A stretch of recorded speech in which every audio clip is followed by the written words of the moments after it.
Now at 5 a.m. on WKYT this morning, we are learning new details from overnight about a deadly crash in Scott County.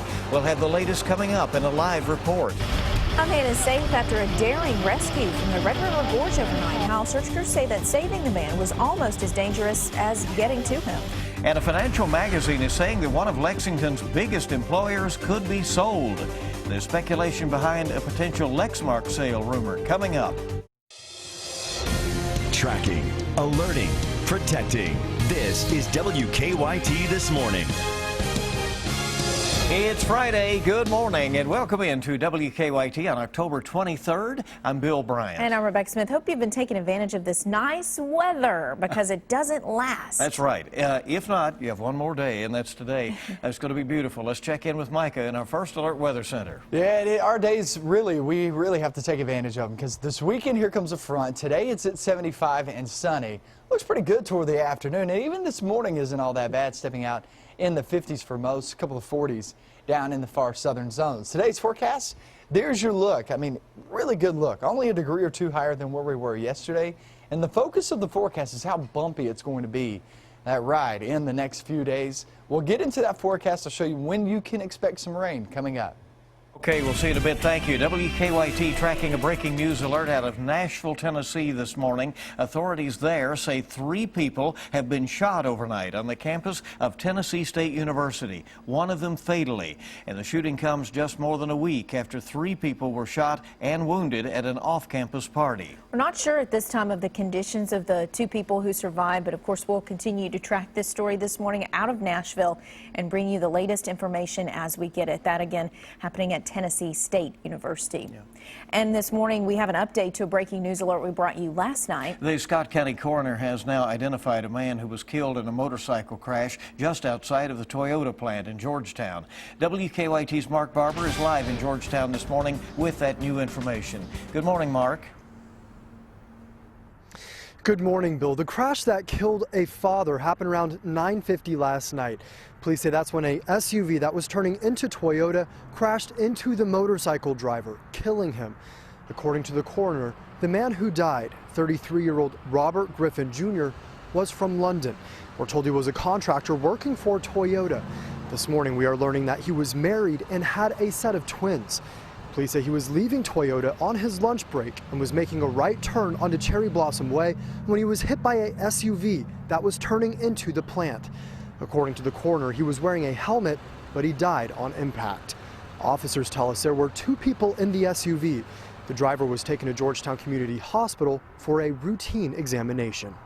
As far as I know, what I can tell, they're okay. They're fine. They're shook up, obviously, but they appear to be okay.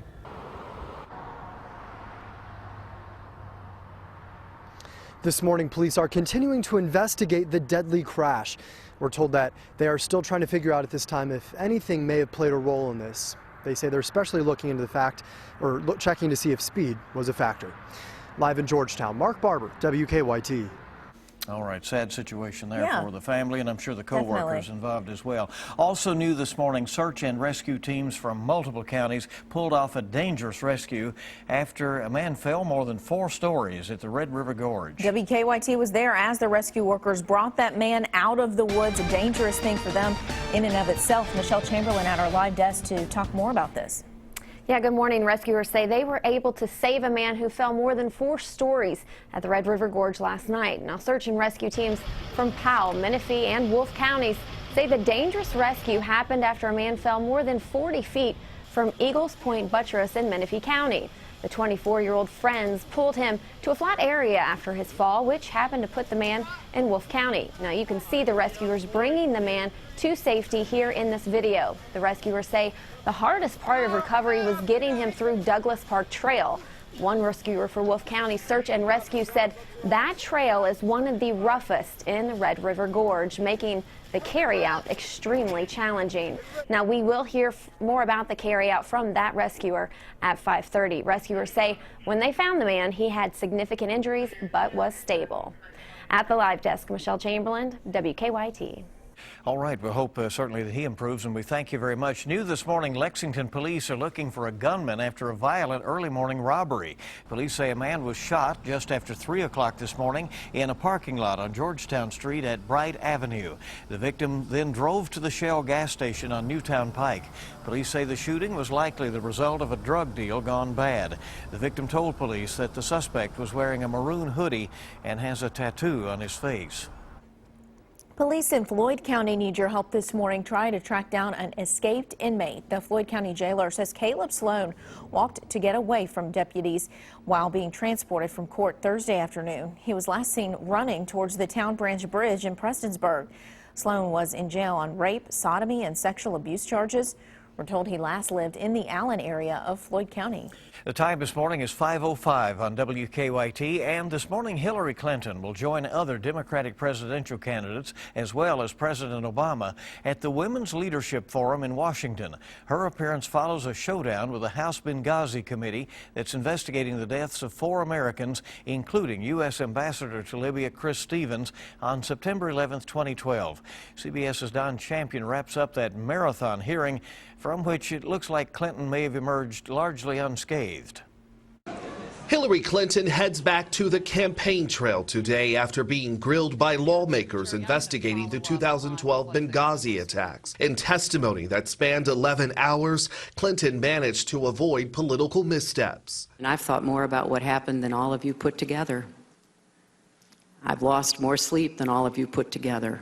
She not only defended her actions as Secretary of State, but also her use of a private email account. I did not conduct most of the business that I did on behalf of our country on email. Things got heated when Republican Committee Chair Trey Gowdy asked Clinton about her frequent email exchanges with longtime friend Sidney Blumenthal. Our ambassador was asked to read and respond to Sidney Blumenthal's drivel. Democrats sparred with Republicans and called the hearing a show trial meant to hurt Clinton's presidential run. We're better than using taxpayer dollars to try to destroy a campaign. In the end, Chairman Gowdy admitted the committee walked away with little new information. I don't know that she testified that much differently today than she has the previous time she's testified. The latest Quinnipiac poll shows Clinton still in the lead among likely Democratic voters in Iowa, with rival Bernie Sanders trailing close behind. Well, a man faces assault charges this morning after police in Wolfe County say he brutally beat an elderly man. State police say Daniel Strange beat his girlfriend's father, 79-year-old William Turner, last week. They say they later caught Strange and his girlfriend, Amanda Talby, after a chase in Powell County. Police say the two were driving Turner's truck. Turner's son says his father suffered a lot of injuries in the attack. He had a lot of trauma to his head and his neck and his chest. Some bruising showed up a couple of days later. Well, family members say a CAT scan later showed that there was no permanent damage. Police also charged Strange with fleeing and evading, reckless driving, and wanton endangerment. Talby faces a fleeing and evading charge. Lexington-based Lexmark is reportedly looking over some strategic options, including a possible sale. The Wall Street Journal reports the printer maker is working with Goldman Sachs. The report says Lexmark could have possible buyers in private equity firms and other technology companies. Lexmark would not comment for the report. It appears that a new high school in Scott County won't be opening as soon as first thought. 2 plans for the proposed Great Crossing High School didn't even get enough votes to pass the Scott County Board of Education last night. Some had concerns about the plans, including a report that the school wouldn't have enough money for sports when it first opened. The team contracted to build the school says that because the board missed their chance to make a decision last night, the school won't be open for classes next August. The board has decided not to go forward, so my work at this point is complete, and I just have to wait for direction from the board. So depending on what they decide will affect the cost and the timing.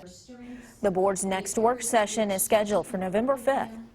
A University of Kentucky graduate and longtime donor has given back to the university in the way of 7 figures.